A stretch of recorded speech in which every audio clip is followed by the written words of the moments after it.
So first, I'm going to thank Councilmember Lee for chairing the Budget Committee. It was an honor to work with you to reimagine what budget review would actually be.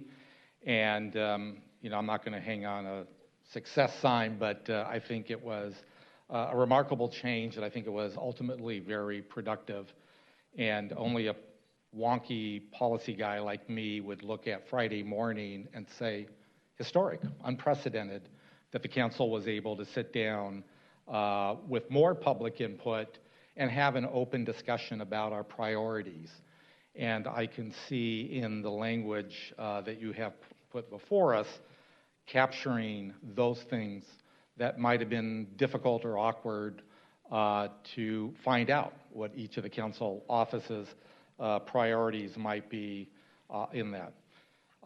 So thank you for that good work. And thank you to the IBA for doing the research last year that set the stage for that.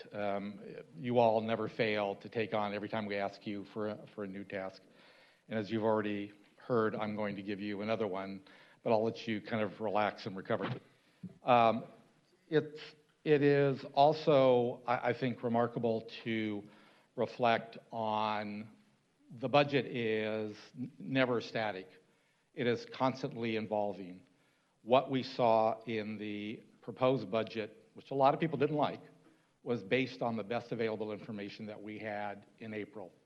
We knew it was going to be a tough budget cycle. Predictions were pretty dire, and so we got what we got in the proposed budget released in April. Come May, we got new information. There was some new information about revenue, about expenses.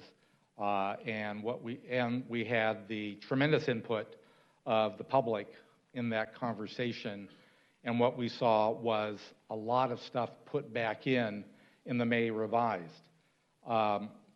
Nobody, from my personal opinion, nobody should take that for granted.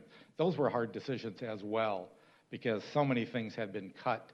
So many departments did not get the allocations that they were looking for. In putting together the original budget.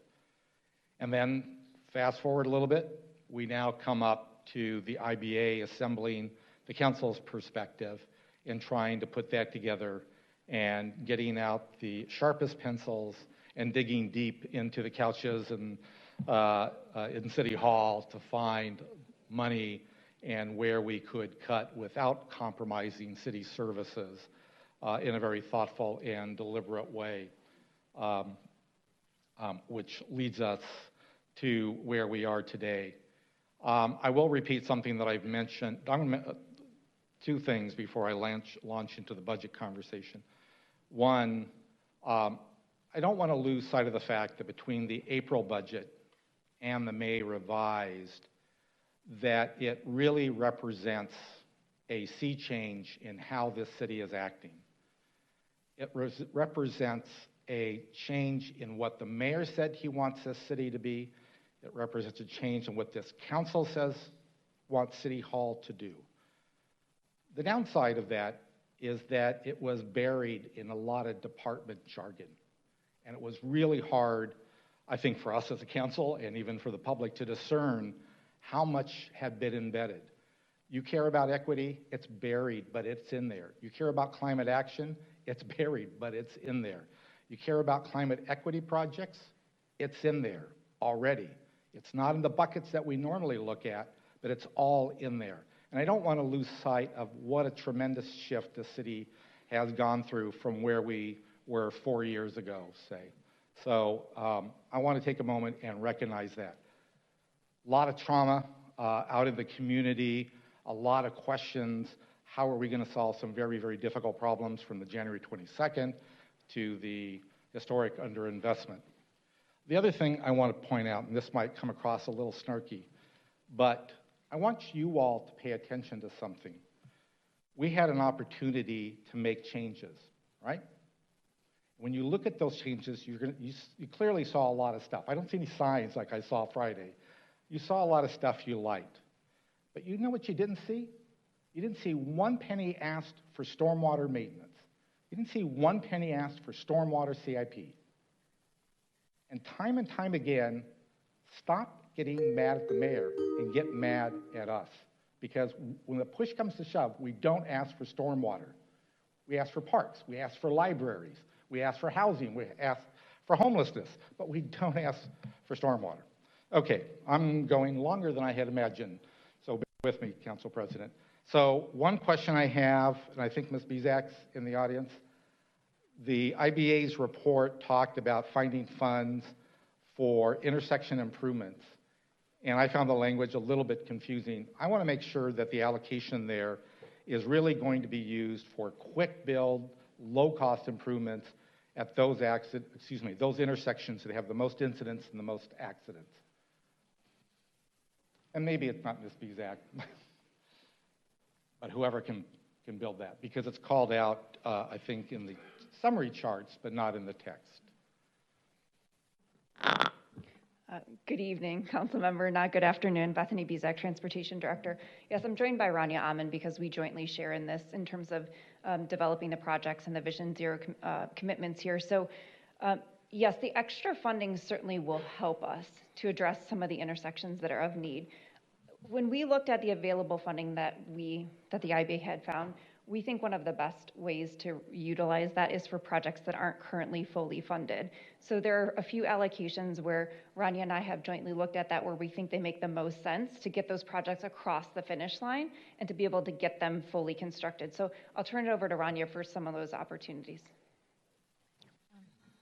Thank you, Bethany. Yes, we identified those projects that are already in CIP, and then we're looking at expediting those to take them to the finish line. Well, there is another 6 locations that will be doing further assessment and then come up with the scope that will address the current concerns from a safety standpoint. So some of that fund is going to help Bethany's team to do further assessment on those locations, and others that are already in the works, and we're looking into take them to the finish line within the next year.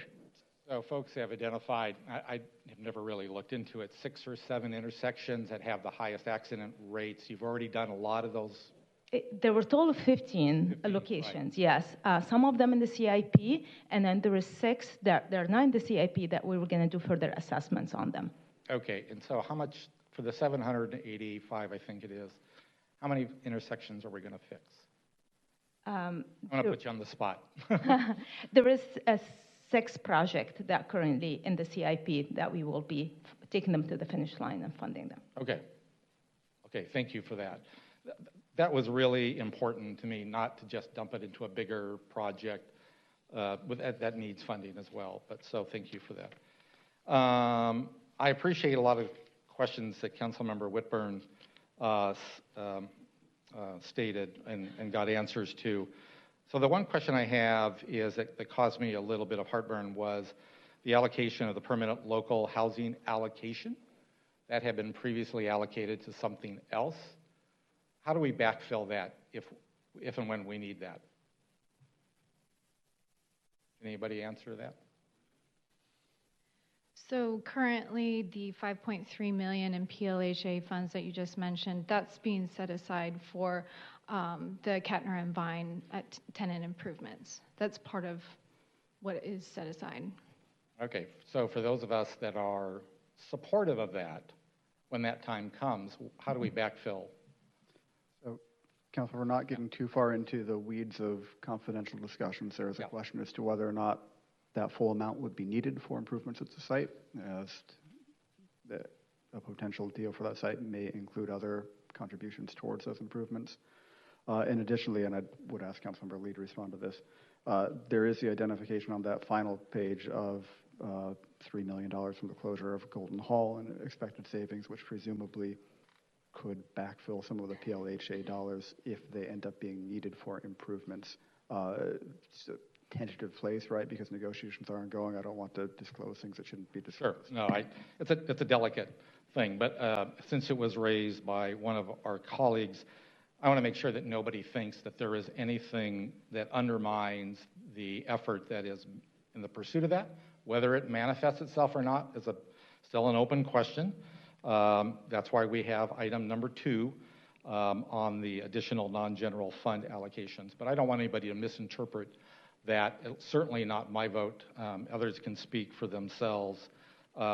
we've got multiple problems.